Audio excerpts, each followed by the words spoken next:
ओ सभी लोग हाथ जोड़ लीजिए, मेरे साथ महामंत्र का पाठ करेंगे। ओम नमः सिद्धेभ्यः, ओम नमः सिद्धेभ्यः, ओम नमः सिद्धेभ्यः। नमो अरिहन्ताणं, नमो सिद्धाणं, नमो आर्याणं, नमो उपध्यायाणं, नमो लोए सब्बसाहुणं। बोलो अहिंसा परमो धर्म की जय। बोलो महावीर भगवान की जय।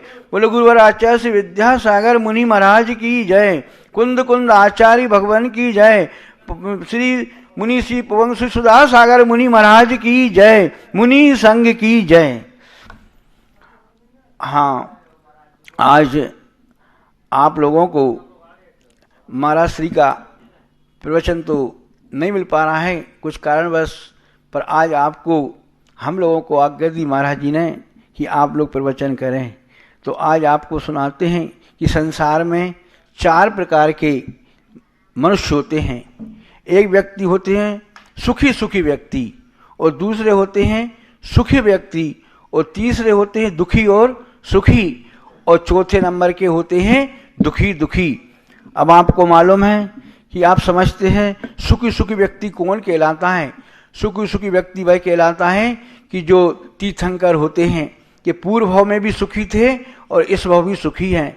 तो पूर्व भाव में सुखी क्यों हुए वो, कि उन्होंने बोले भी धर्म ध्यान किया, पूजा आराधना की, उपकार किया, संसार के सभी जीवों के कल्याण की भावना भाई, तो वह पहले भी सुखी थे और आगे भी सुखी क्यों हैं, कि उन्होंने पहले ही 16 कारण भावना भा करके तीर्थंकर प्रकृति का बंद किया। संसार के प्रत्येक व्यक्ति सुखी रहें, कोई दुखी ना हो, और संसार के दुखी व्यक्तियों का दुख मेरे ऊपर आ जाए और सब सुखी रहें।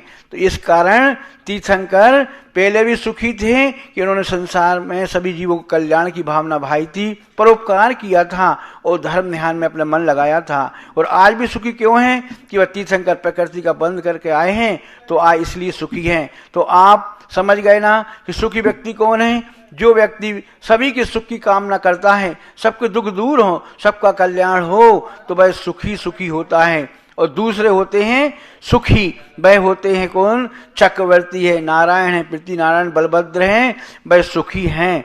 बस सुखी क्यों हैं, कि उन्हें पूर्व में धर्म ध्यान किया था, परोपकार किया था, जिन शासन की आज्ञा को माना था, सच्चे देव गुरु सुख की आराधना की थी, इस भाव में वह पुण्य लेकर आए तो सुखी हैं। अब तीसरे व्यक्ति कौन हैं, सुखी और दुखी होते हैं। वो व्यक्ति कौन है, वह व्यक्ति हैं आप हम जैसे।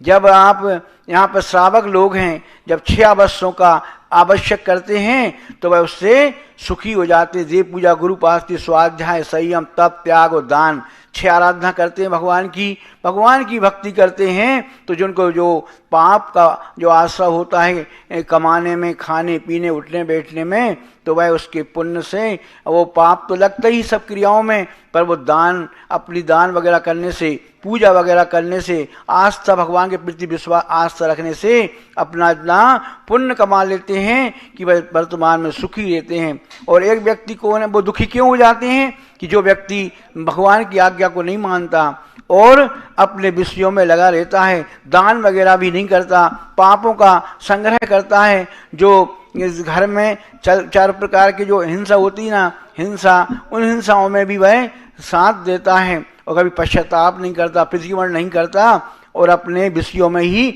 अपनी संपत्ति को खर्च करता है। तो दुखी हो जाता है, न मंदिर जाना, न पूजा करना, न स्वाध्याय करना, दान करना, तो बस दुखी हो जाता है। तो बस जो व्यक्ति धर्म ध्यान करता है तो वह सुखी हो जाता है, और जब धर्म ध्यान नहीं करता, दान नहीं करता, तो दुखी हो जाता है। आज कई व्यक्ति ऐसे हैं कि देखो दुख भी सुख भी हैं और दुखी भी हैं, पर सुख क्यों है, कि वो अपना दिन भर के जितने भी आराम साराम होते हैं, झूठ बोलते हैं, कसाय करते हैं, अपना धर्म ध्यान करके पुण्य का बंद कर लेते हैं, वो तो सुखी भी हैं। और दुख क्यों करते हैं, कि बस ऐशो आराम में लगे रहते हैं, पुण्य से पैसा मिलता है और विषयों में खर्च करते रहते हैं, दान वगैरह नहीं करते, पूजा नहीं करते, तो दुखी हो जाते हैं। अब वही व्यक्ति सुखी भी है और दुखी है, तो उसमें अपन भी आ जाते हैं। अब आते हैं दुखी, ना दुखी ना सुखी। वह व्यक्ति कौन होता है? वह पागल कहलाता है। पागल व्यक्ति कैसा है? कि पूर्व भिखारी जो भीख मांगते हैं, कि उन्हें पूर्व में भी उनको दान संपत्ति तो मिली थी पर उन्होंने विषयों में खर्च कर दी, दूसरों को ना भगवान का धर्म ध्यान किया ना कुछ किया, तो पहले भी दुखी थे, कर्ज में डूब गए, जुआ खेला शराब की, पहले भी दुखी हो गए और आगे भी यहाँ पर आए हैं, ना मंदिर से मतलब ना पूजा करना ना स्वाध्याय करना और अपने विषयों में लगे रहना, और यहाँ आकर के भी दुखी हैं। ना पहले भी उनने पुण्य किया था ना इस भव में पुण्य किया, तो वो भीख मांग रहे हैं। आप लोग देखते ही रहते हैं कि बेचारे लकड़ आ रहे हैं, लकड़ी काटते हैं, पेट भरते हैं अपना और परेशान रहते हैं। पहले भी दुखी थे क्योंकि पहले भी भगवान की आज्ञा को नहीं माना, दान वगैरह पूजा वगैरह नहीं की, तो पहले भी दुखी थे और आज भी ना धर्म ध्यान कर रहा है, ना मंदिर जा रहा है, पूजा कर रहा है, किसी संतों की छाया पास नहीं जा रहा है, ना दर्शन कर रहे हैं और अपने काम में लगे हुए हैं विषयों में,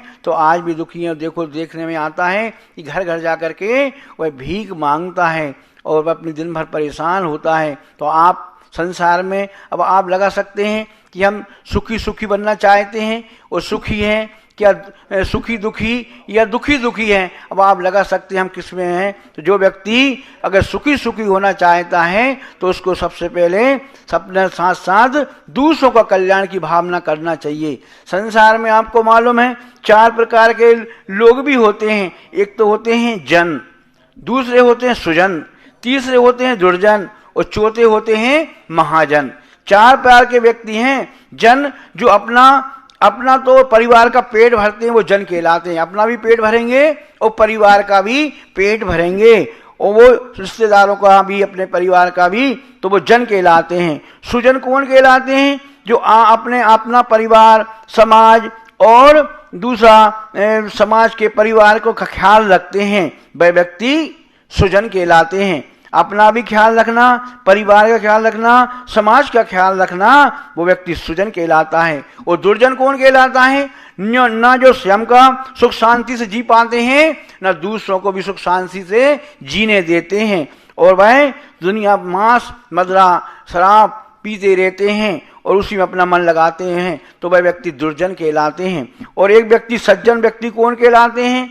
जो स्वयं का तो स्वयं कष्ट में रह करके और दूसरों को कष्ट से निकालते हैं, वह सज्जन व्यक्ति कहलाते हैं। वह महाजन व्यक्ति कहलाते हैं कि हमारा भी कल्याण हो और दूसरे का भी कल्याण हो, दूसरों को भी मोक्ष मार्ग में बढ़ाते हैं, स्वयं बढ़ते हैं। अब आज हमारे सामने जो भी गुरु महाराज हैं वह सज्जन भी महाराज हैं। ये सज्जन जो स्वयं भी मोक्ष मार्ग में बढ़ रहे हैं और दूसरों को बढ़ाते हैं। तो आप लोगों को मालूम चल गया कि अपन लोग क्यों परेशान हैं कि अपन ने आज तक किसी की परोपकार की भावना नहीं भाई और संसार में अपना कल्याण की भावना नहीं भाई, न स्वयं न दूसरों की, तो आज व्यक्ति सुखी सुखी नहीं है। अब आप अगर सुखी सुखी बनना चाहते हैं तो अभी ऐसा पंचम काल मिला है, 84 लाख योनियों में घूमते घूमते एक मनुष्य पर्याय मिली है और मनुष्य पर्याय प्राप्त करके अगर आपने अपना मन को धर्म में नहीं लगाया तो आज आप भी ऐसे ही सुखी नहीं बन पाएंगे।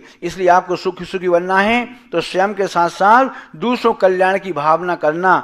ऐसे हमारे गुरु महाराज देखो स्वयं चल रहे हैं और दूसरों का अपने कल्याण की भावना है और दूसरों के कल्याण की भावना करते हैं। गुरु विद्यासागर महाराज, मुनि सुधा सागर जी महाराज, प्रमाण सागर जी, समता सागर जी और जो भी जहाँ जहाँ साधु हैं, समय सागर जी, योग सागर जी, नियम सागर जी, देखो स्वयं अपना कल्याण कर रहे हैं और दूसरों का भी कल्याण करने की भावना करते हैं। वह व्यक्ति आगे चल के सुखी सुखी होगा और जो व्यक्ति और सुखी बनना चाहता है उसको भी धर्म ध्यान करना चाहिए। तो आगे चल कर स्थिति का प्रकृति का वंदन नहीं किया पर नारायण बलभद्र हैं, चक्रवर्ती हैं, कामदेव हैं, ऐसे पद प्राप्त कर लिए आपने तो आप भी सुखी हो जाएंगे। और दूसरा है, तीसरे वो है सुखी दुखी। तो आप लोग भी अभी समझते ही हैं कि अभी अपन धर्म ध्यान करेंगे तो आगे चल के सुख मिलेगा और वहाँ से अपन समय दर्शन लेके आएंगे। यहाँ पर मुझ पर्याय को प्राप्त करके भी फिर अपन लोग यहाँ पर आके मुनि बन के भी अपन सुख को प्राप्त कर सकते हैं। और बेचारे दुखी दुखी है, यहाँ भी दुखी वहाँ भी दुखी,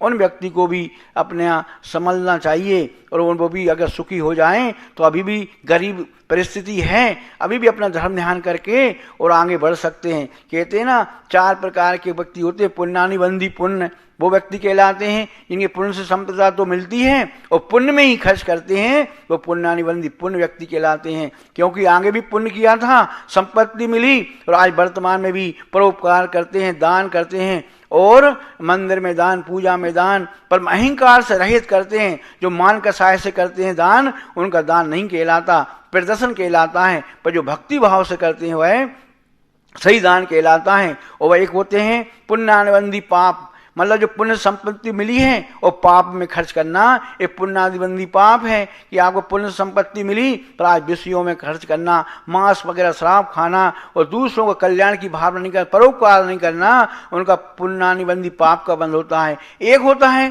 पुण्यानुबंधी पुण्य, पुण्यानुबंधी पाप, मतलब पाप से यहाँ तो आए गरीब बने, यहाँ पे मकान नहीं है, दुकान नहीं, कुछ भी नहीं है, पर जैन कुल में आए हैं, आज भी वह मंदिर जाते हैं, पूजा करते हैं, दान वगैरह देते हैं, और जितने में हैं उतने में संतुष्ट रहते हैं, कसाय नहीं करते। वो व्यक्ति कैसा है? पापानुबंधी पुण्य, मतलब पाप से जहाँ आया, सब गरीब है, मकान दुकान नहीं है, पर आज भी वह मुनि महाराजों का आहार दान में आगे आगे रहता है, भक्ति में आगे रहता है, दान में आगे रहता है। जितना शक्ति मिली है उस शक्ति के अनुसार दान करता है। वह व्यक्ति कौन सा है?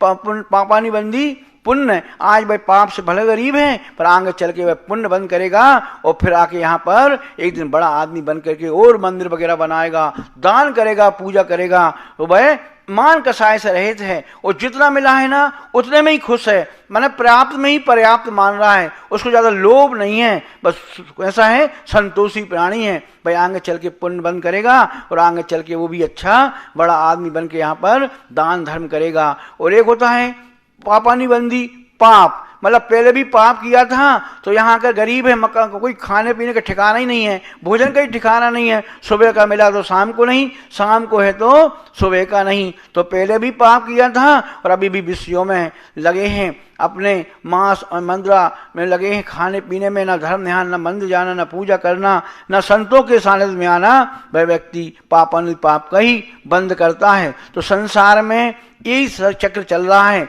पर जो सम्यक दृष्टि होते हैं वह व्यक्ति अपने शरीर में यहाँ पर मुष्पर्याय मिलकर भी अपनी आत्मा के ही कल्याण के लिए लगे रहते हैं, संसार के विषय वासनाओं से दूर रहते हैं और अपना भले पुण्य से उनको संपत्ति मिली है पर उसको संपत्ति को भी अपनी नहीं मानते और उसमें हर्ष नहीं करते, न विषाद करते हैं। वो तो सोचते हैं जो मिला है पुण्य से मिला है और मेरा कुछ भी नहीं है, संसार में मरण सबका है, निश्चित है। और वो सम्यक दृष्टि सोचता है संसार में आया हूँ, मरना निश्चित है। जो व्यक्ति मरण को सामने रखता है वह व्यक्ति हमेशा धर्म ध्यान करता रहता है। जिस व्यक्ति को मालूम है कि संसार में ये जितनी आयु है उतना तो जीना है, इसके बाद तो मरण है, वो व्यक्ति कहता है कि अभी मैं अपनी आत्मा पर ख्याल नहीं करूंगा, धर्म ध्यान नहीं करूंगा और एक दिन मैं यहाँ से चला जाऊंगा तो मुझे साथ में मेरे साथ क्या जाएगा? कुछ नहीं जाएगा।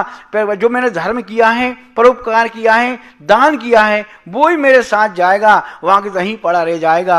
आपको मालूम है मिथिला नगरी के राजा एक जनक थे, आपने नाम सुना होगा, जो सीता के पिताजी थे जनक जी।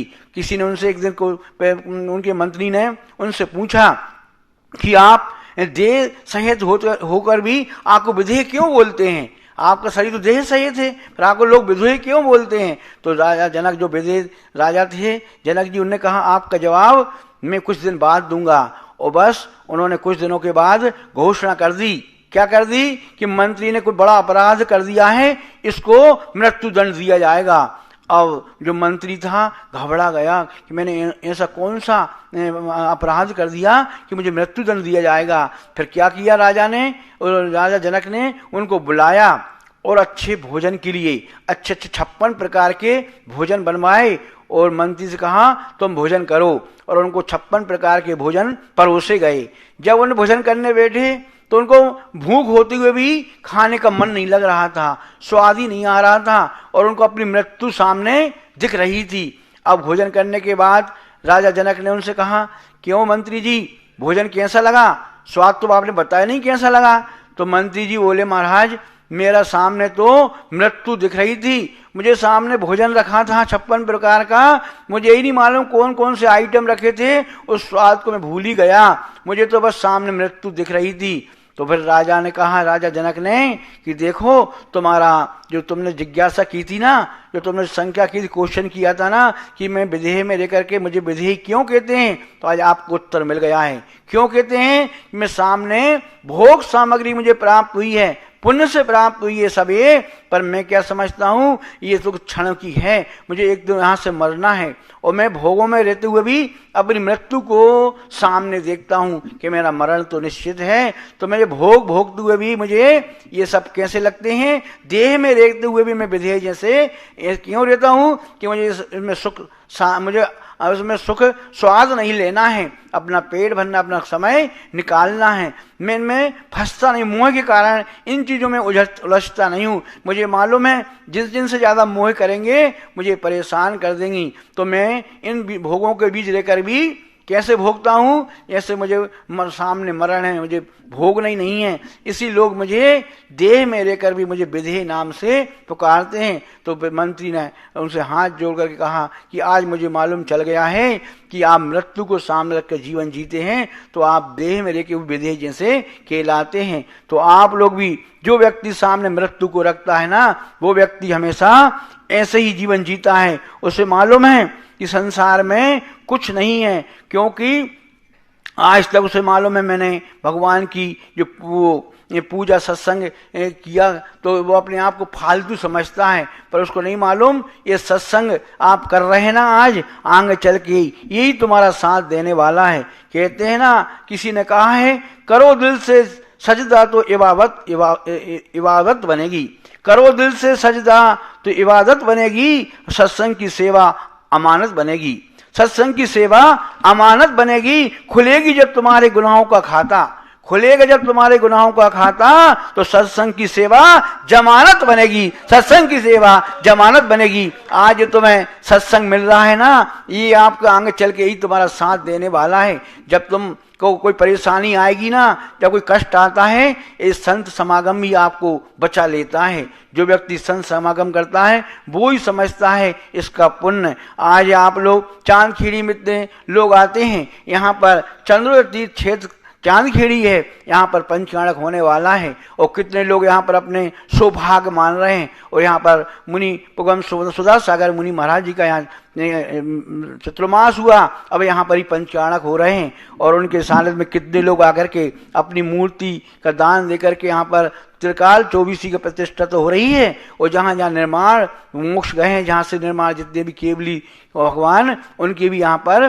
पूरा मांगी तुंगी गजपंथा, जहाँ जहाँ से मोक्ष गए हैं, संबित शिखर, चंपापुर, पावापुर, जहाँ जहाँ जितने भी महान आत्माओं ने मुक्ति प्राप्त की है, उनके भी यहाँ पर मूर्ति के आप दर्शन करेंगे। रामचंद्र जी से मांगी तुंगी से मोक्ष गए, हनुमान जी मांगी तुंगी से मोक्ष गए, उनके भी दर्शन आपको यहाँ पर मिलेंगे। कितना सौभाग्य है। और आप लोग जब दान करते हैं ना, तो कभी कसाई नहीं करना। और जो व्यक्ति जहाँ भी दान करता है धर्म ध्यान में, आज जहाँ जहाँ विधान भी चल रहे हैं, कौन से विधान, शिक्षक मंडल विधान चल रहे हैं, जहाँ जहाँ भी आज देखो सब लोग बोली तो लेते हैं और आराधना करते हैं। कोई व्यक्ति भले ऊपर बैठता है, कोई नीचे बैठता है, सभी की व्यवस्था जैसी बनती नहीं है, पर देखो जो व्यक्ति नीचे भी बैठा है अच्छी भक्ति से अगर धर्म ध्यान करता है तो उसको भी ज़्यादा कर्मों की निद्रा होती है। ये मत समझो कि ऊपर बैठने से ही अपनी कर्मों की निद्रा होती है, नहीं, ये तो परिणामों का खेल है। एक बार आचार्य श्री नेमावर में प्रवचन कर रहे थे, गर्मी का समय था, सब लोग आचार्य की पूजा कर रहे थे, वो बार बार एक लाइन पढ़ रहे थे, जिस देश में, जिस भेष में, जिस हाल में रहो, गुरु नाम जपते रहो। सभी लोग पूजा में पढ़ रहे थे लाइन। अब आचार्य सब पूजा होती ना, आचार्य सब देखते हैं, सुनते हैं कौन क्या कह रहा है, और आचार्य भले नीचे गजन करे लेते हैं पर आपकी सब सुनते हैं। और किसी ने पूछा आचार्य जब हम लोग आपकी पूजा करते हैं आप क्या सोचते हैं, तो आचार्य ने एक बार जवाब दिया था। आर्यका ने पूछा था, कोई आर्यकाओं ने, कि आचार्य हम लोग आपकी पूजा करते हैं, आप बैठे बैठे क्या सोचते हैं, तो आचार्य ने कितना अच्छा जवाब दिया पता है। आचार्य बोले, जब आप मेरी पूजा करते हो मेरी, तो मैं ज्ञान सागर महाराज की पूजा करने लगता हूँ, मुझे गुरु ज्ञान सागर जी दिखते हैं। तो देखो कितनी महानता है कि अपने गुरु को नहीं भूलते। उसी प्रकार जब आप पूजा करते हैं ना, आचार्य सब सुनते हैं, जब आचार्य ने पूजा के बाद लोगों ने कहा,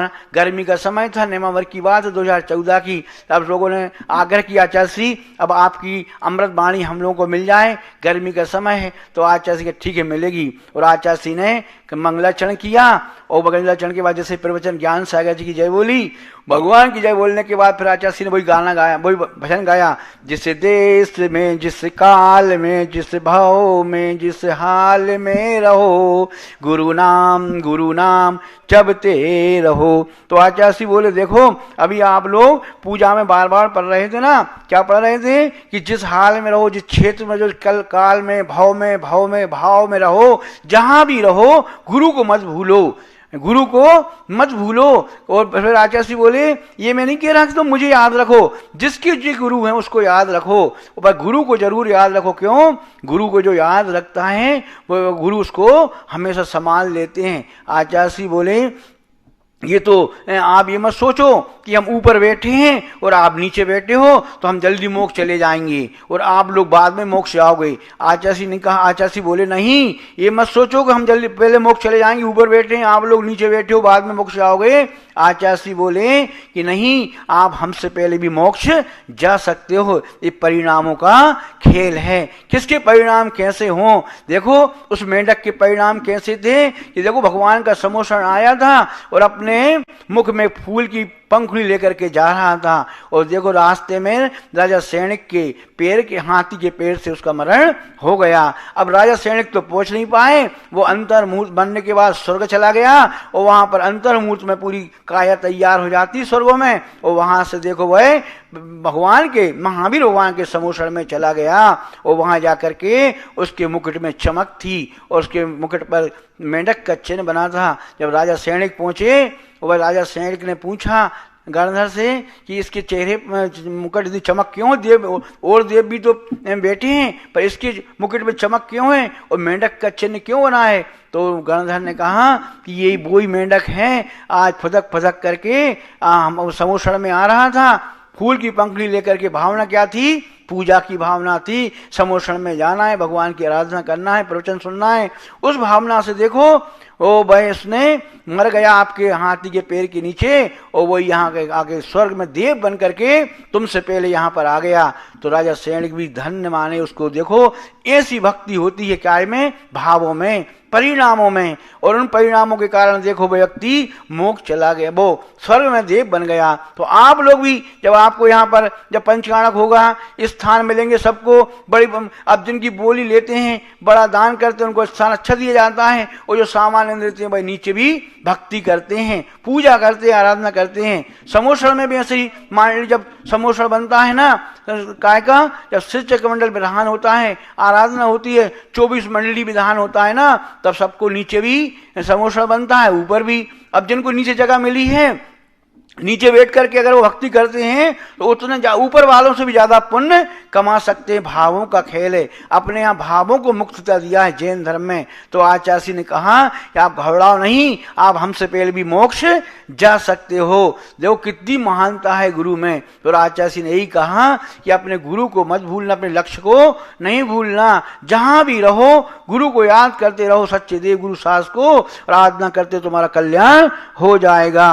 कहते हैं ना कि परखता तो वक्त है, परखता तो वक्त है कभी हालात के रूप में, परखता तो वक्त है कभी हालात के रूप में, कभी मजबूरी के रूप में, कभी हालात के रूप में, कभी मजबूरी के रूप में। भाग तो आपकी वसीयत देखता है, भाग तो आपकी वसीयत देखता है। जीवन में कभी किसी से अपनी तुलना मत करो, किसी से जीवन में कभी किसी से अपनी तुलना मत करो। आज जैसे हैं सर्वश्रेष्ठ हैं। ईश्वर की हर रचना अपने आप में सर्वोत्तम है और अद्भुत है। जो व्यक्ति जो है आज सब अपने आप में अच्छे, अपने आप को हीन नहीं समझना कि मैं कैसा गरीब हूँ, बड़ी बोली ले पाया।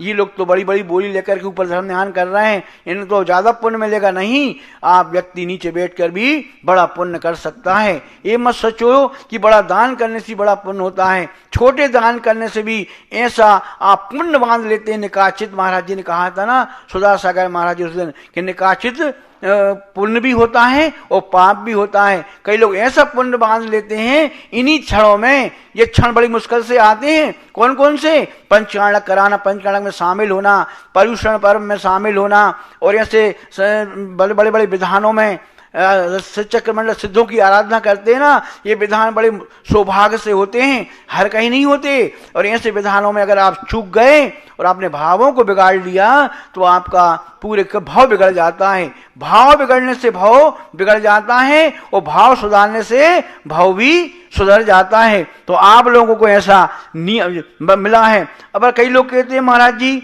जब हम ध्यान करते हैं, पूजा करते हैं, आराधना करते हैं तो नींद क्यों आ जाती है?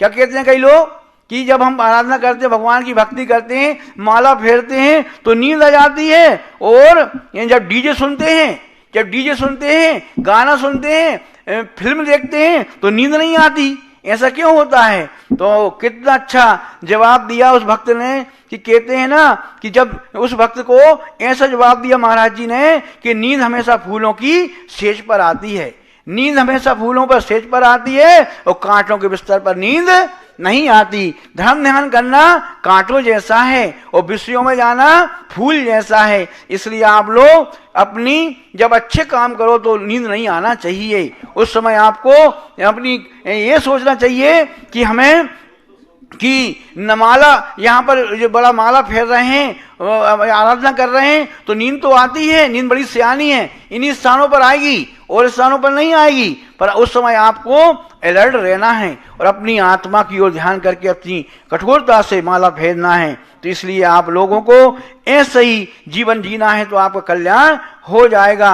और भक्ति भी आपको अच्छी करना है, चाहे कहीं भी रहो, नीचे बैठ के करो चाहे ऊपर से करो। आपको मालूम है कि मीरा ने भक्ति से श्याम को आना पड़ा, मीरा की भक्ति से श्याम को आना पड़ा, और सबरी की भक्ति से राम को आना पड़ा, सबरी की भक्ति से राम को आना पड़ा। भक्ति की महिमा कहां तक हो बंधुओं? चंदना की भक्ति से महावीर को भी आना पड़ा, चंदना की भक्ति से महावीर को भी आना पड़ा। ये भक्ति का प्रभाव है। तो आप लोग जहां भी करो अच्छी भक्ति करो। यही भक्ति करने से आपको सुखी सुखी बन सकते हो, सुखी बन सकते हो। और सुखी दुखी कब बनते हैं? कि जब अपन लोग भक्ति नहीं करते हैं और अपन लोग मान कसाय करते हैं और दूसरों की बुराई करते हैं। कभी भी मान कसाय नहीं करो, बुराई नहीं करो, क्योंकि संसार में ये जीव आत्मा से परमात्मा बन सकता कब? जब आत्मा की बात करता है तो अब भगवान बन जाता है। और यही जीव से बात करता है, जीव आने रसना इंद्री, जब जीव से बात करता है,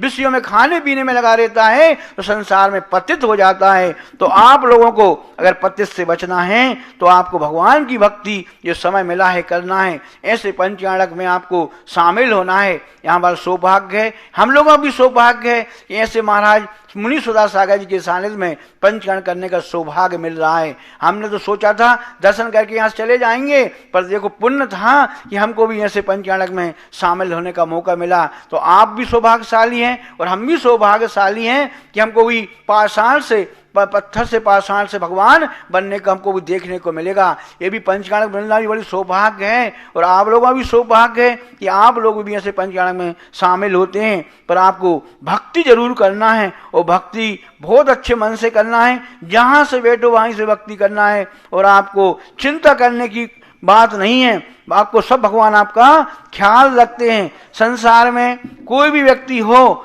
आपको कभी घबराना नहीं है। कहते हैं ना कि दुनिया से बात करने के लिए फोन की जरूरत होती है, दुनिया से बात करने के लिए फोन की जरूरत होती है, और प्रभु से बात करने के लिए मौन की जरूरत होती है।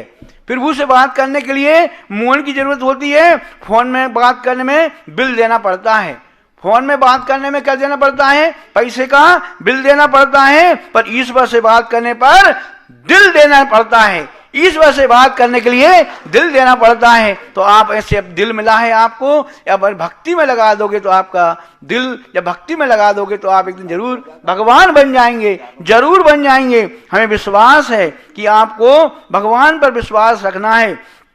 और आपको हर हाल में, कहते हैं ना, हर हाल में परमात्मा को धन्यवाद दीजिए, हर हाल में परमात्मा को धन्यवाद दीजिए और कहिए राजी उसी में है जिसमें तेरी रजा है, राजी उसी में है जिसमें तेरी रजा है, और जैसा तू रखे उसमें मजा है, जैसे तू रखे उसमें ही मजा है। तो आप लोगों को जैसे हो उसी में मजा रखो। आज आप वर्तमान में जियो। अपन लोग वर्तमान में सब कुछ तो मिल जाता है, पर अपन लोग दूसरों की देखते हैं, उनकी बिल्डिंग बड़ी बन गई, इनका बन गया, गाड़ी बन गई, महला अच्छा बंगला बन गया। अरे तुम्हारा मकान है, अपने मकान जो मिला उसको देखो, अपने नीचे वालों को देखो जिनके मकान ही नहीं है, फुटपाथ पे डले हैं, जिनके कोई घर नहीं है, द्वार नहीं है, यानी ठंडी में भी पनियों में रह रहे हैं, फुटपाथ पे डले हैं। अगर उनको देखोगे ना तो आप उनसे भी संतुष्ट कहलाएंगे। हमें भगवान ने मकान तो दिया है, छाया तो दी है, इतना सब कुछ तो दिया है। अगर आप वर्तमान में अच्छे सकारात्मक जियोगे, जो मिला है प्राप्त को ही पर्याप्त मानो, प्राप्त को ही पर्याप्त मानोगे तो आप संतुष्ट रहोगे, तो संतोष रहोगे तो आपको कभी कल घबराने की आवश्यकता नहीं है। वो ही व्यक्ति सुखी सुखी बन सकता है जो व्यक्ति जो मिला है उसमें सुखी रहे। और आप लोग तीर्थंकर भी बन सकते हैं। ये मत सोचो कि तीर्थंकर विशेष लोग बनते नहीं जो परोपकार की भावना भाते हैं। ऐसे पंचाणक में तीर्थंकर जो जन्म लेते हैं ना, पहले 6 महीने पहले से रत्नों की वर्षा होने लगती है, 6 महीने पहले ही पूरी पृथ्वी स्वर्णमय हो जाती है। क्यों हो जाती है? उन्हें पूर्व हमें संसार के सभी व्यक्ति सुखी रहें, कोई दुखी ना रहे। भगवान संसार का पूरा दुख अपने मुंह पर ले लूं, ये व्यक्ति सोचता है, वो आगे चलकर सुखी सुखी बन जाता है। और नारायण पृथ्वीनाथ बलभद्र ये क्यों बनते हैं? ये भी मुनि बनते हैं, कष्टों को सहन करते हैं और आगे चल के यहाँ पर मुनि बन करके आते हैं, सुखी कहलाते हैं और आगे मोक्ष चले जाते हैं। और व्यक्ति दुखी सुखी है, वो व्यक्ति भी ऐसे ही अपना सुख में रोते नहीं है और दुख में रोते नहीं है और सुख में हर्ष नहीं करते, समता भाव रखते हैं, वह व्यक्ति मेरा कल्याण कर लेता है। और दुखी दुखी व्यक्ति कौन है? जो ना धर्म ध्यान करते अभी, ना पहले भी किया, तो अभी भी भीख मांग रहे हैं, अभी भी लकड़ी काट के बाजार में बेच रहे हैं। और वह भी पहले भी दुखी थे और अभी दुखी हैं। पर आपको अगर सुखी सुखी होना है तो अपना कल्याण करना है। हम 4 लाइनों से अपना प्रवचन बंद करते हैं कि प्रभु की भक्ति से अनंत आत्माएं संसार सागर से तिर गईं,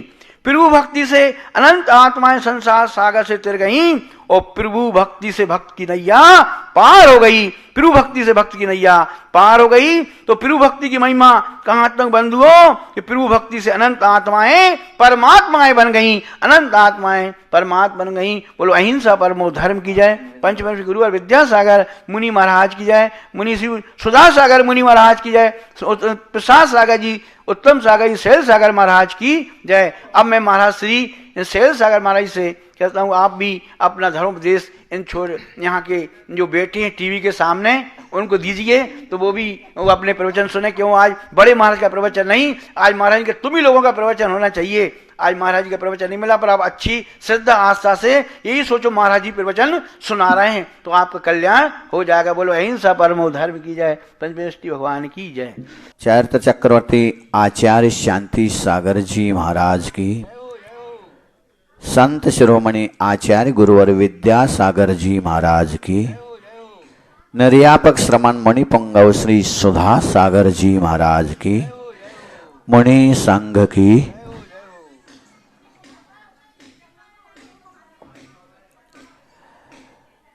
एक किसान आम की बगीचा लगाया है और आम लगे हुए हैं, पकने का मौसम आया है, तो वो कहीं यात्रा के लिए निकलता है तो अपने बच्चे से कहता है कि थोड़ा सा आप देख लेना आम को और पकने के बाद सबको बेच देना। ऐसा कह करके चला जाता है। तो जब आम के बगीचा का रक्षक एक माली था, वो कहता है शेठ जी के बेटे से कि आम पक चुके हैं, कृपया आइए और आम खा करके देखिए और आम सब उतार करके बेचना है। तो किसान का बेटा कहता है अभी तो बाजार में बहुत आम आया है, इसीलिए अभी मैं नहीं आऊँगा, जब पूरे बाजार का आम खत्म हो जाएगा उस समय मैं अपने मित्रों को लेकर के बगीचे में आऊँगा। और हुआ ऐसा ही। 1-1.5 महीने के बाद पूरा आम का सीजन खत्म हो गया, तब अपने मित्रों को लेकर के बगीचे में चला जाता है और जाके देखता है तो वहाँ कुछ भी नहीं, मात्र पेड़ और पत्ते बचे हैं, ना फूल हैं ना आम के फल हैं, कुछ भी नहीं बचा है। तब वो मालिक, किसान का बेटा पूछता है माली से, अरे आम सारे कहाँ गए? तब वह माली कहता है कुछ आम हमने खा ली, कुछ आम पशु पक्षियों ने खा ली, तोता आदि, कुछ आम बाहर से कुछ लोग आए थे मेहमान, थोड़ा थोड़ा उन लोगों ने खा ली, और बाकी जितने आम बचे थे सारे के सारे एक व्यक्ति ने खा ली। कौन है वो व्यक्ति? काल ने खा ली। मतलब हाँ, काल एक ऐसी वस्तु है, ऐसी चीज है कि वो कभी किसी की इंतजार वगैरह कुछ नहीं, अपने रफ्तार से, अपनी गति से हमेशा हमेशा हमेशा हमेशा बढ़ता ही रहता।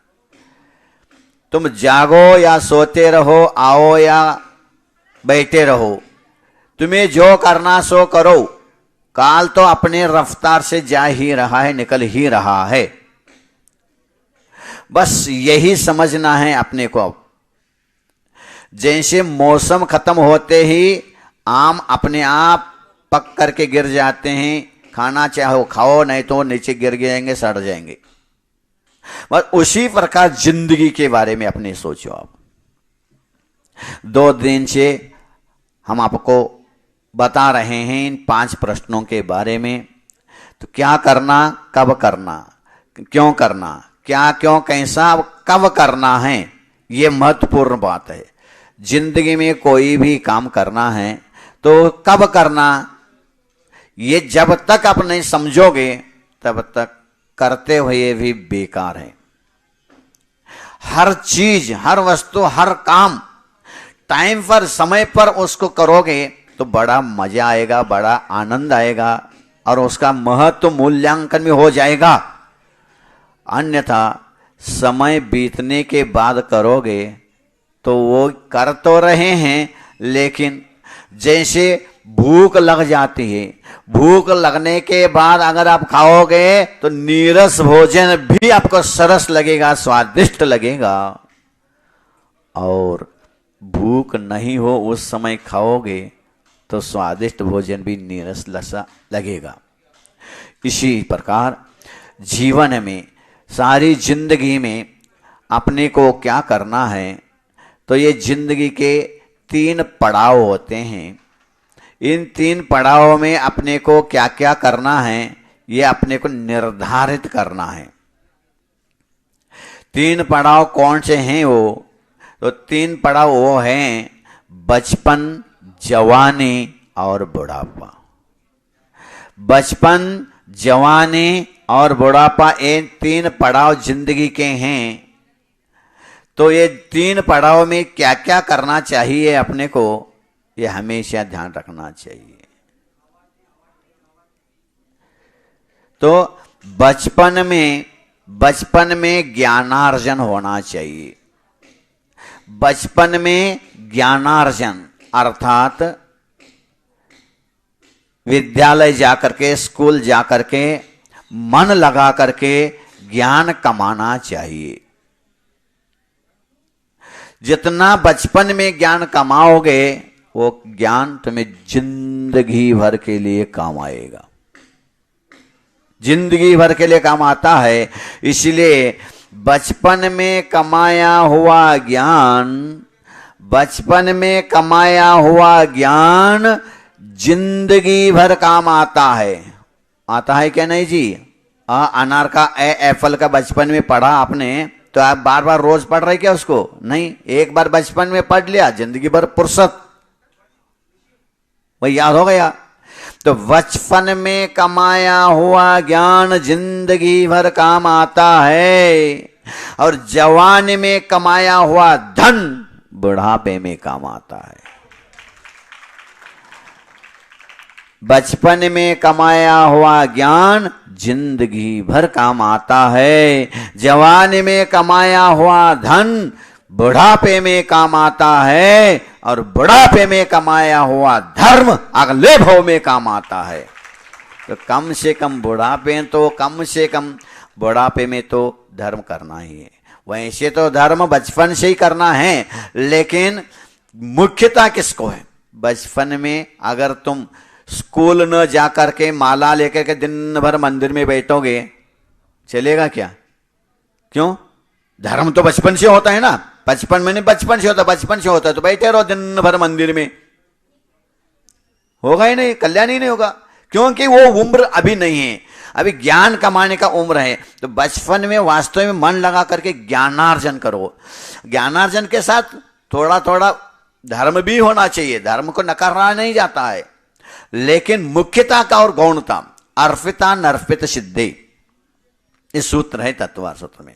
तो मुख्य और गौण, बचपन में मुख्यता किसको है? तो बचपन में मुख्यता है ज्ञान को, क्योंकि बचपन में अगर तुम ज्ञान नहीं कमाओगे, बचपन में क्या करना? अभी खेल कूद का समय, खेलेंगे कूदेंगे, खेलोगे कूदोगे बनोगे खराब, और पढ़ोगे लिखोगे तो बनोगे नवाब। तो बचपन में मन लगा करके ज्ञान कमाओ। तो बचपन में ज्ञान कमाया, उस ज्ञान से अब जवानी में, उस ज्ञान से जवानी में धन कमा लो। ज्ञान किसके लिए हासिल किया तुमने? ये सब पढ़ना, ये क्या कर रहे हैं आप? ये सीखा है आप लोगों ने, कंप्यूटर चलाना सब तो सीखा, इसीलिए आप जवानी में धन कमा रहे हैं। अब जवानी में धन कमा दो। जवानी में अगर मंदिर में जाकर माला फेरते बैठ जाओगे कि बुढ़ापा कैसे निकलेगा फिर? तो बचपन में ज्ञान कमाया जवानी के लिए, धन कमाने के लिए। और जवानी में धन कमाया, खूब दिन रात धन कमा रहे, कमाओ मना नहीं है, लेकिन धर्म के साथ कमा लेना। धर्म भी चाहिए, धर्म के साथ धन चाहिए, क्योंकि धन के बिना धर्म नहीं, धर्म के बिना धन नहीं। बोलो, धर्म श्रेष्ठ है कि धन श्रेष्ठ है? धर्म श्रेष्ठ है कि धन श्रेष्ठ है? 10 लक्षण में एक वाद विवाद प्रतियोगिता रखाया। तो उस वाद विवाद प्रतियोगिता में विषय था धन श्रेष्ठ की धर्म श्रेष्ठ। वाद विवाद प्रतियोगिता, और रात में 12 बजे तक चला, जोरदार चला। 2 ग्रुप थे, एक धन को श्रेष्ठ कहता था, एक धर्म को। इतना जोरदार चला कि लास्ट में लड़ाई झगड़ा तक होने पर नौबत आ गई। तो सब लोगों ने कहा चिंता न करो, अब सब रुक जाओ, कल सवेर महाराज जी से पूछेंगे आखिर इसका निर्णय क्या है, धर्म श्रेष्ठ है कि धन श्रेष्ठ है। क्योंकि धर्म वाला कहता है धर्म ही श्रेष्ठ है। ठीक है भाई साहब, धर्म ही श्रेष्ठ है, धर्म श्रेष्ठ हैं तो बिना धन के चौका कहां से लगाओगे? बिना धर्म से ये टीवी वाले टीवी दिखा रहे तो बिना धन के नहीं बंद, अभी पैसा देना बंद करो, अभी बंद कर देंगे, चल जाएंगे सब निपट करके। बिना धर्म के, बिना धन के तुम आयोगे कहां से? ऐसे बिना धन के खाओगे क्या? धन तो चाहिए, इसीलिए धन श्रेष्ठ है। तो धन श्रेष्ठ वालों ने अपना पक्ष रख दिया। तो धर्म वाला कहता है अच्छा धन श्रेष्ठ है तो हमारे महाराज पास धन नहीं तो क्यों पैर पड़ते हो तुम? तूने अपना पक्ष रख दिया, पूरा पक्ष रख दिया। देखो भगवान के पास, गुरुओं के पास धन नहीं है, फिर भी धनी लोग आकर के इसके पैर पड़ते हैं क्योंकि इनके पास धर्म है। अच्छा, फिर वो बैठ गए दूसरे पक्ष वाले, अच्छा महाराज के पास धन नहीं है, धर्म है, बिल्कुल सत्य है, लेकिन महाराज को दर्शन करने के लिए, चौका लगाने के लिए, आहार करने के लिए धन तो चाहिए। बिना महाराज धन के बिना चौका, महाराज चौका कौन लगाएगा? पैसा कहां से आएगा? धन कहां से आएगा? धन नहीं हो तो भोजन कहां से आएगा? ये भी तो चाहिए। तो उस व्यक्ति ने, धन वाले ने क्या कर दिया? तुम धन धर्म धर्म धर्म चिल्लाते हो, 1 मिनट में करके दिखा देता हूं धन कितना श्रेष्ठ है, धन कितना श्रेष्ठ है। उसने जेब में से नोट निकाला 5-10 के 50 और ऐसा फेंक दिया बाजार अपन सभा में। सब लोग उठ के बिनने लगे, देख देख देख धर्म को छोड़ करके धन के पीछे कैसे लगे, देख कैसे चुन रहे, कैसे ले, देख दो। तुरंत वहीं के वहीं प्रयोग करके दिखाया। धन तो चाहिए चाहिए, लेकिन धन के साथ धर्म भी चाहिए, धर्म के साथ धन भी चाहिए। कैसे एक नोट के दो बाजू होती हैं, एक बाजू कोरा हो और एक बाजू छपा हो तो नहीं चलेगा। इसी प्रकार धर्म और धन, धन साधु के लिए नहीं, श्रावकों के लिए। जिस मेरे गुरुदेव ने लिखा है, जिस श्रावक के पास एक कौड़ी भी नहीं है, अर्थात एक पैसा, जिस श्रावक के पास एक कौड़ी भी नहीं, कौड़ी भी नहीं है, पैसा भी नहीं है, वो कोई कीमत का नहीं, एक पैसे कीमत का नहीं है। और जिस साधु के पास एक पैसा भी है तो वो साधु भी एक पैसे कीमत का नहीं है। अर्थात साधु को मुख्य धर्म है, श्रावक को मुख्य धन है, क्योंकि धन ही है तो सभी। अभी तो फोटो खिंचवा रहे थे, क्यों खिंचवा रहे थे? आप लोगों को क्यों नहीं खिंचवाए? क्योंकि उन्होंने पैसा दिया है, पैसा दिए इसलिए तो फोटो खिंचवा रहे थे। ये है ही धर्म के, धन के बिना श्रावकों का धर्म हो ही नहीं सकता है। भले उसको पाप कहा है, लेकिन धन अनिवार्य है, उसके बिना धर्म कर ही नहीं पा सकोगे। एक महीने किसी ने सुनाया पैसा क्या हुआ, तो उस मोबाइल में छोटा सा सुनाया, उसने बहुत अच्छा लगा मुझे। उस मोबाइल में आप कभी यूट्यूब में देख लेना, पैसा, मैं पैसा हूं, मैं पैसा हूं, उसमें आया था। बहुत ही सुंदर उस पैसे ने बोला है, हाँ हाँ मैं पैसा हूं, ऐसा ही हूं, मैं पैसा हूं, ऐसा ही हूं। मैं जीवन में, मुझे तुम मरने के बाद ऊपर नहीं ले जा सकते हो, लेकिन मैं जीते जी तुम्हें बहुत ऊपर ले जा सकता हूं। क्योंकि अब भी 1 लाख दान दे दो, ऊपर बिठा देंगे तुम्हें, तुरंत बिठा देंगे ऊपर। मुझे तुम ऊपर नहीं ले जा सकते, लेकिन मैं तुम्हें बहुत ऊपर ले जा सकता हूं। मैं भगवान तो नहीं, लेकिन भगवान से कम भी नहीं। और उसने ये कहा, मैं धन हूं, मेरी आवश्यकता है, लेकिन कितना? जितना नमक भोजन में आवश्यकता है, लेकिन ज्यादा हो जाए तो भोजन सब किरकिरा हो जाएगा, खराब हो जाएगा। उसी प्रकार जीवन में धन तो चाहिए, धन कमाना चाहिए, लेकिन कितना? उतना ही। कितना? साई इतना दीजिए, साई इतना दीजिए, साई यानी भगवान।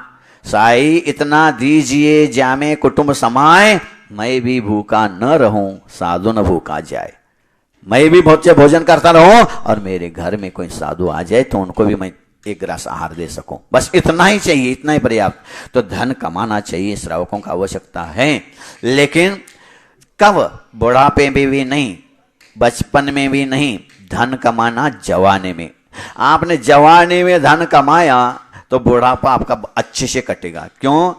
अगर जवानी में तुमने नौकरी कर ली, समझ लो, वैसे तो नौकरी करना ही नहीं चाहिए, फिर भी आप कर ही रहे हैं, तो जवानी में नौकरी की तो बुढ़ापे में क्या होगा? रिटायर हो जाओगे, पेंशन आएगा, और जिसके पास आता है पेंशन, उसका चला जाता है टेंशन। टेंशन नहीं होगा। तो जवानी में धन कमाओ, बचपन में ज्ञान कमाओ, और बुढ़ापे में अब ना मंदिर में दुकान में जाना है, ना स्कूल में जाना है, ना पढ़ने जाना है, ना कमाने जाना है। बस एक बार ज्यादा 2 टाइम खाओ, आराम से दिन रात भगवान का नाम लेते रहो। क्योंकि बचपन आता है चला जाता है, बचपन आता है चला जाता है, जवानी आती है चली जाती है, किंतु बुढ़ापा आता है तो लेकर के ही जाता है, अब नहीं छोड़ेगा वो। 1 2 3 और उसके बाद फ्री, खत्म, ले ही जाएगा। इसीलिए कब कौन सा काम करना है यह भी निर्धारित करना अनिवार्य होता है। जब तक ये सोचोगे नहीं तो कैसे जिनमें कोई भी काम कभी भी थोड़े से किया जाता है। तो ये जीवन का एक निश्चित करो, कौन से समय में हमें कौन सा काम करना चाहिए। सवेरे आप सुधासर महाराज जी कह रहे थे कि सवेरे तुम घर के सारे काम करते हैं निपट करके, बिल्कुल बाद में फुर्सत होकर के आराम से मंदिर चलो। ठीक है भैया, पूरे घर के काम आधे से ज्यादा निपट करके बाद में मंदिर आओगे तो ठीक है, पुण्य भी ऐसा ही मिलेगा, सबको मिलेगा, बाद में बचा खुचा तुम्हें मिलेगा। और जैनियों के विशेष करके ये आदत है, जब भी बाजार में जाते हैं ना, सबसे लास्ट में जाते हैं जैन लोग। क्योंकि जैसे रात होने लगती है ना, तो रात में शाम को सस्ते अच्छे चीज सब लोग ले जाते हैं, बाद में एक बचा खुचा लेके आते इतना सारा। क्या फायदा? कोई भी टाइम पर करो। मेरे गुरुदेव एक बात कहते हैं, बहुत ही सुंदर बात कहते हैं, जब भी पंगत में बैठना हो, सुन रहे हो जी भैया जी, पंगत में भोजन के लिए बैठना हो तो मेरे गुरुदेव कहते हैं, अरे घूरा होता है ना, घूरा जिसमें जहां कूड़ा कचरा डालते हैं, जहां कूड़ा कचरा ढेर पड़ा रहता है उसको क्या बोलते, घूरा नहीं बोलता ना। हाँ, जब गुरुदेव कहते हैं घूरे के ऊपर जगह मिल जाए तो उस घूरे के ऊपर बैठो, लेकिन पहले पंगत में ही बैठो, कहते हैं पहले पंगत में ही बैठो। क्यों? क्योंकि पहले पंगत में ही क्या घी मिलेगा, पापड़ मिलेंगे, सब कुछ मिलेगा। अब पहली पंगत खत्म हो गई, सब खत्म हो गए तो क्या करोगे? इसीलिए कौन से टाइम पर कौन सा काम करना है ये बहुत अनिवार्य है, बहुत समझने की आवश्यकता है। तो जीवन में पुराण सागर तो पहली पंगत में ही बैठा देते, पुराण सागर तो पुराण सागर जी है, लेकिन अभी भोजन के लिए तो लास्ट पे पंगत में बैठेंगे, प्रवचन में पहली पंगत में बैठेंगे, कोई बात नहीं। तो क्या क्यों कैसा कब करना, और क्या क्यों कैसा कब और कहां करना है, ये महत्वपूर्ण और एक बात है। कहां करना है, कौन सा काम कहां करना चाहिए ये भी समझना चाहिए। घर के काम मंदिर में करोगे तो सबसे बड़ा पाप है, वही जी सही है ना।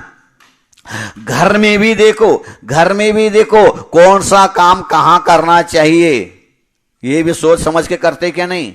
घर में कितने रूम होते हैं, एक किचन रूम, एक बेडरूम, एक बाथरूम और एक ईटिंग रूम, सिटिंग रूम, सब अलग अलग रूम हैं। अगर बेडरूम का काम बाथरूम में करो, बाथरूम का बेडरूम में करोगे तो बोलो जी क्यों, करना तो है, कहीं भी करना, इसमें क्या है, चलेगा? चलेगा नहीं चलेगा ना, क्योंकि एक स्थान निश्चित होता है कब करना और कहां करना। कब करना ये निश्चित के लिए, करना कहां, कौन सा काम करना चाहिए, ये अगर तुम्हें जिंदगी में समझ नहीं पाए तो मतलब ही नहीं। और बहुत दूर की बात, अपने पास की बात देखो, यहां आपने बटन लगाया शर्ट को, थोड़ा सा बटन आगे का नीचे, नीचे का ऊपर का नीचे, नीचे का ऊपर कर दे तो लगा तो दिया बटन, कैसे लगेगा जी? ओए काज में काज लगाते हैं ना, ऊपर का नीचे बटन लगाते, तो नीचे का ऊपर, ऊपर का नीचे लगा तो रहे ना। क्यों? क्या लोग हंसेंगे, हंस क्यों रहे भाई, लगा तो लिया काज हमने, नहीं नहीं लगा तो, लेकिन कहां कहां लगाना तो वो लगावा, टाइम व्यवस्थित ढंग से नहीं लगाया तो ये हंसी के लिए पात्र हो जाओगे। इसीलिए कहां करना है, तो मंदिर के काम घर में कर सकते हैं एक आध बार, अर्थात मंदिर नहीं जा पाओ तो घर में बैठे भी जाप कर सकते हैं। अगर शोर सूतक लगा तो घर में भाव पूजन भी कर सकते हैं, सामायिक में घर कर सकते हैं। मंदिर का काम एक आध बार घर में करे, इतना बड़ा पाप नहीं है, लेकिन घर का काम मंदिर में करोगे, बोलो जी, बोलो जी। और होता ही क्या नहीं ऐसा, 90% होता ही है। क्योंकि मंदिर में ही तो सहेलियां मिल जाती है, बाकी समय तो मिलते ही नहीं, बाकी समय फोन से ही बात होते रहते। आज फोन आ गया आजकल तो ठीक है, पहले फोन नहीं तो 2-3 जगह तो थे मिलने के लिए, मैत्रिणियों के लिए, मित्रों से मिलने के लिए, एक बाजार में, एक मंदिर में, और एक और सरकारी नल वगैरह हो, नल में पानी भरने जाते थे वहां, आटा पीसने चले जाते थे वहां, ये इसी सामूहिक स्थान में मिल जाते थे। तो आज मंदिर में ही सबसे ज्यादा घर की बातें होती हैं, तो ये सबसे बड़ा पाप है। क्योंकि किस स्थान में कौन सा काम करना ये तुमने विवेक के साथ किया नहीं है।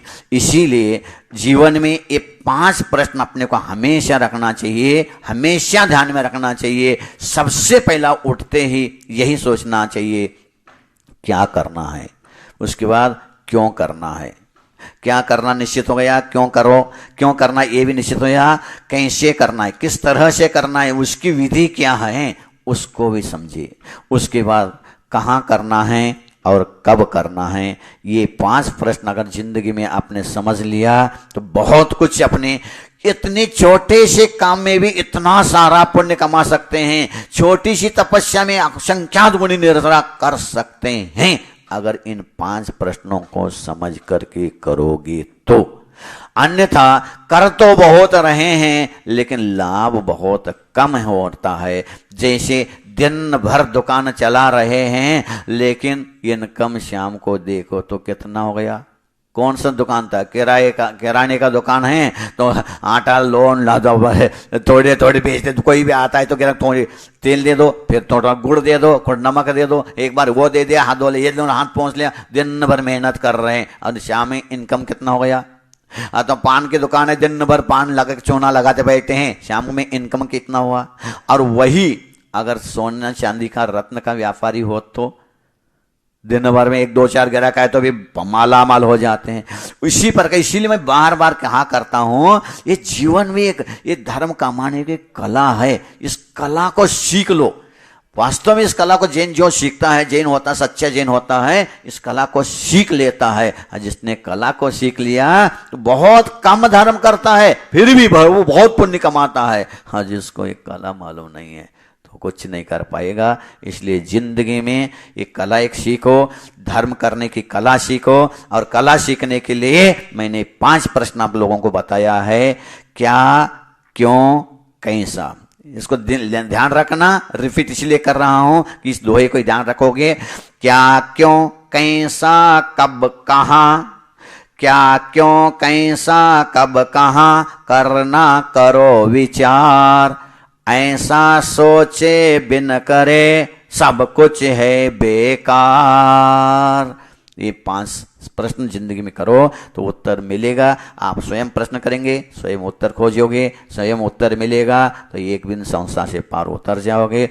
समय हो गया है आपका, नहीं वो बता दे होगा, समय खत्म हो गया, उसने बताया। सबको आशीर्वाद। जय बोलो महावीर भगवान की जय।